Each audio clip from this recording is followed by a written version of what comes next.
말씀 앞에서 경외함으로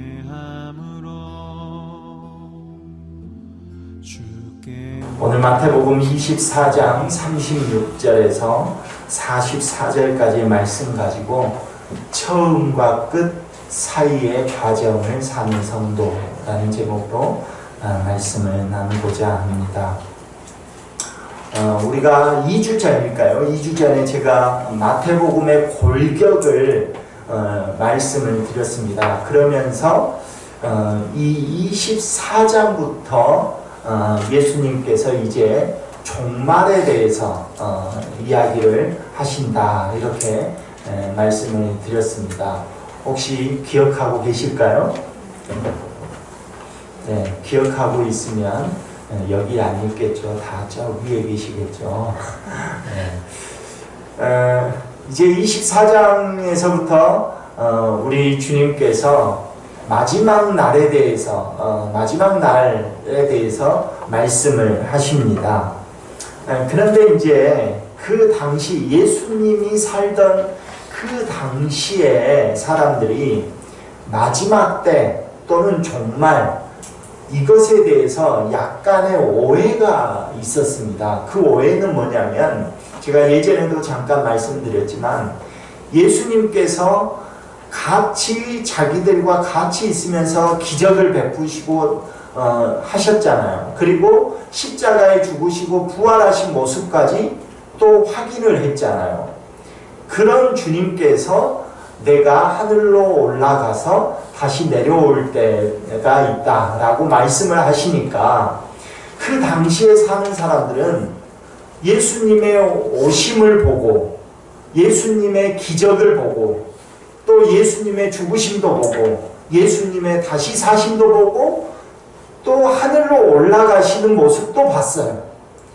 그런 주님께서 다시 내려온다고 말씀하시니까 어떤 생각을 갖고 있냐면, 우리가 살고 있는 어느 시점에 다시 주님께서 금방 내려오겠구나 라는 오해를 하고 있었다는 것입니다.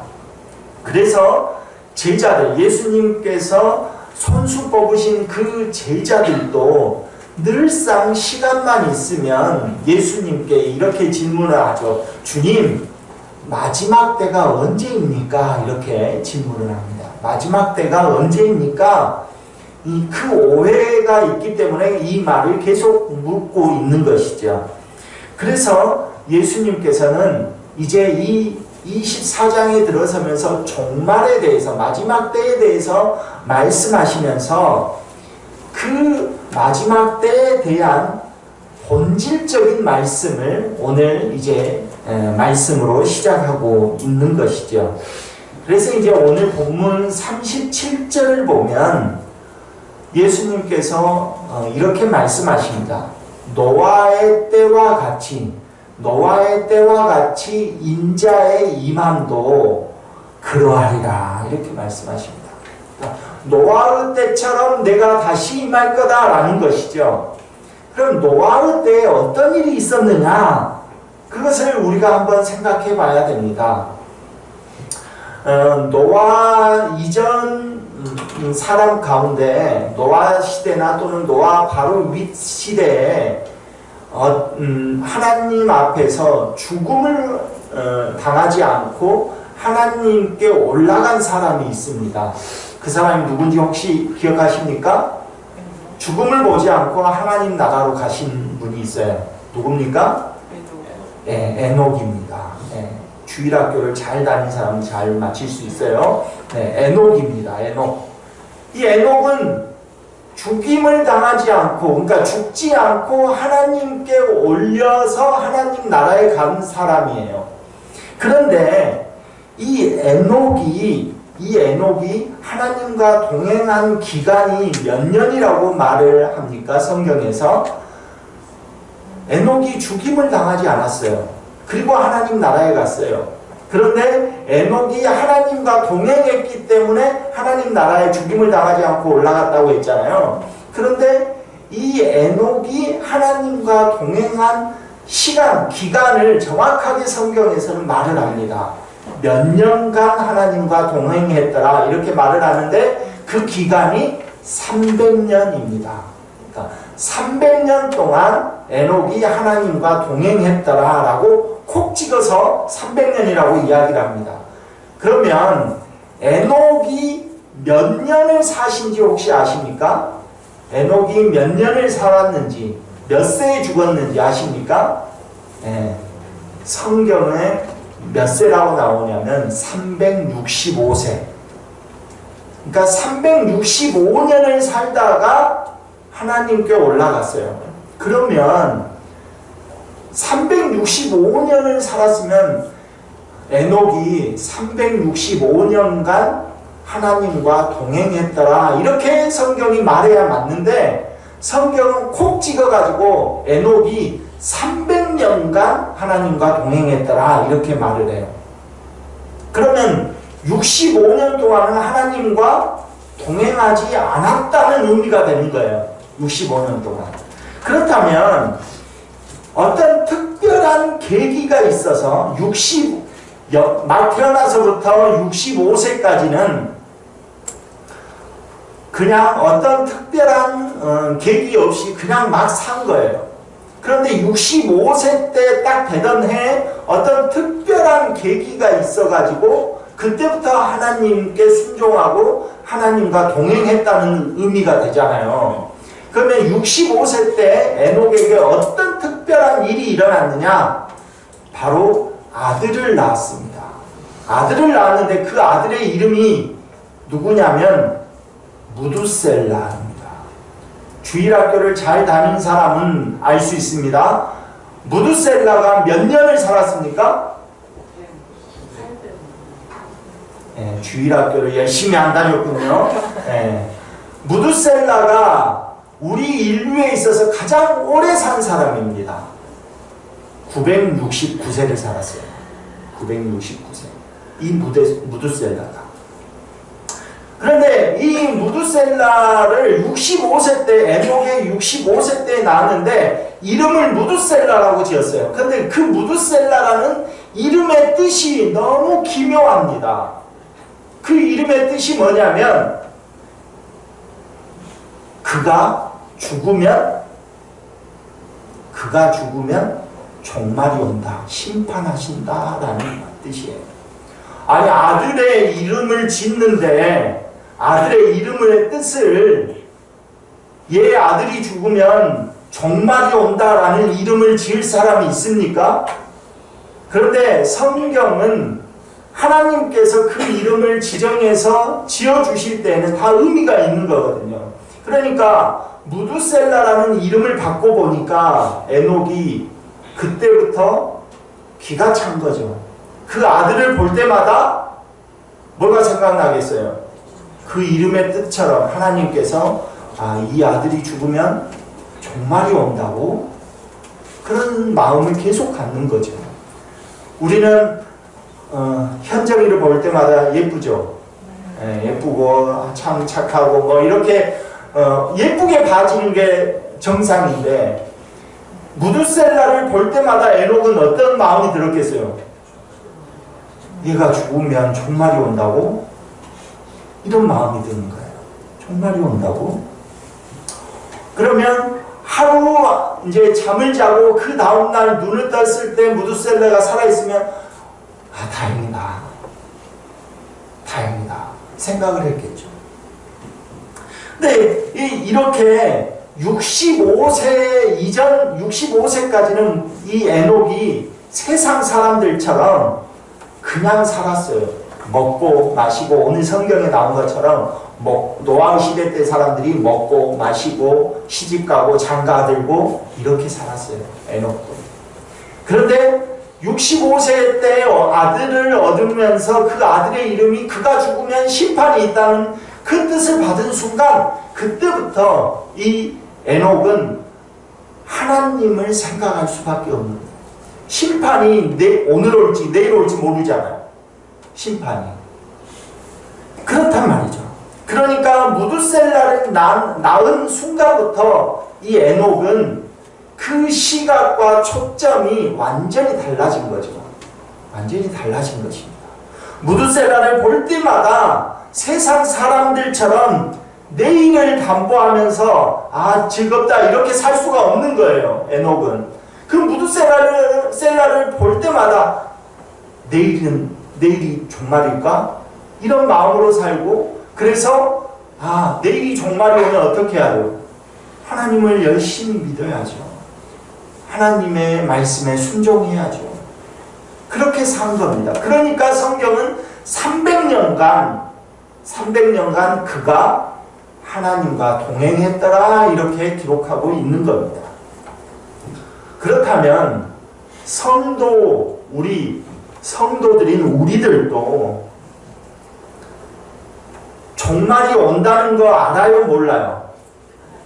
예수님께서 재림하신다는 거 알아요, 몰라요? 재림하시면 뭐 하신다고 그랬어요? 심판하신다고 그랬잖아요. 심판하신다. 그러니까 우리 성도들도 세상 사람들처럼 똑같이 장가 들고 시집가고 먹고 마시고 맷돌 돌리고 뭐 이런 삶을 살아서는 안 돼. 왜? 우리는 알고 있잖아요.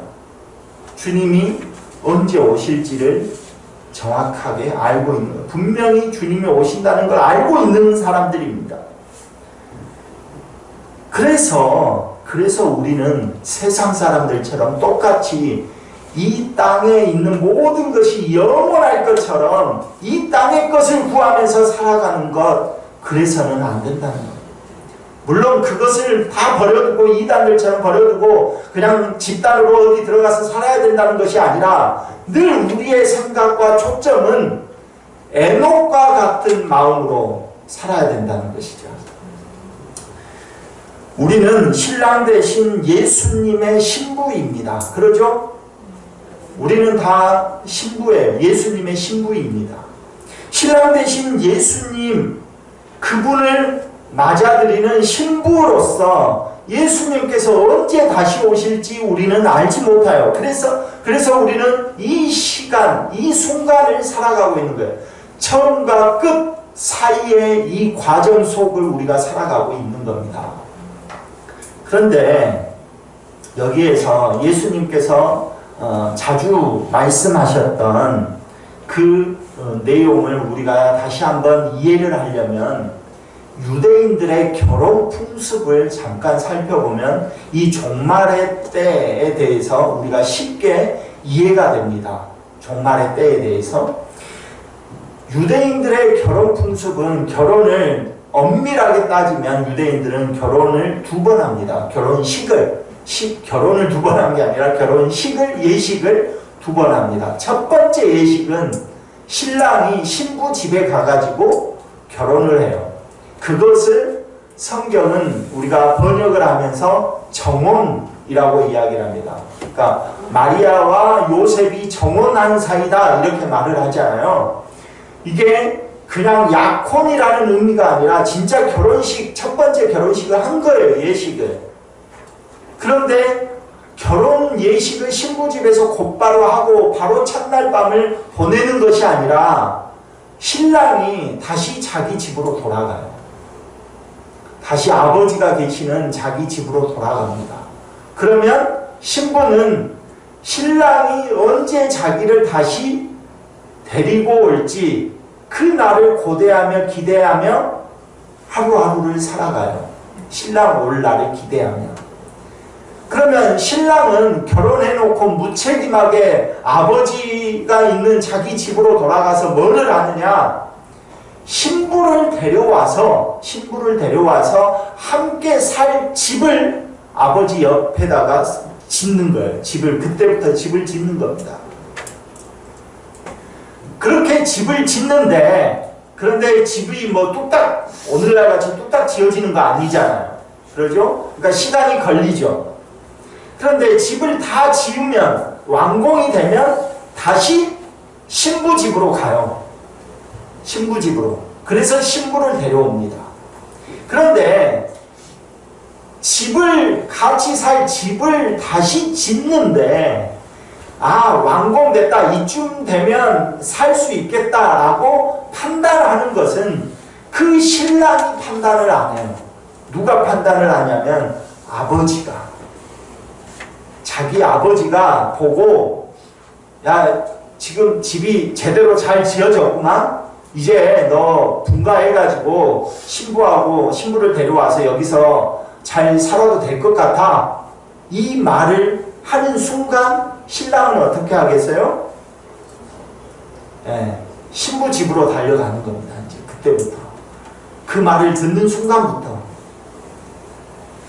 그 말을 듣는 순간, 그러니까 이제 우리 주님께서 그 이야기를 하시잖아요.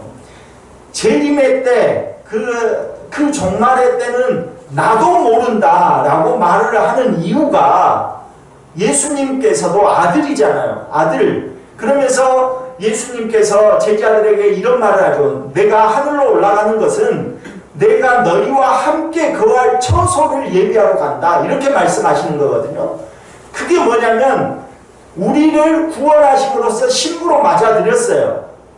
신부로 맞아들이고 이제 아버지의 집으로 가서 집을 짓는 거예요. 우리와 함께 거할 처소를 짓는 거죠.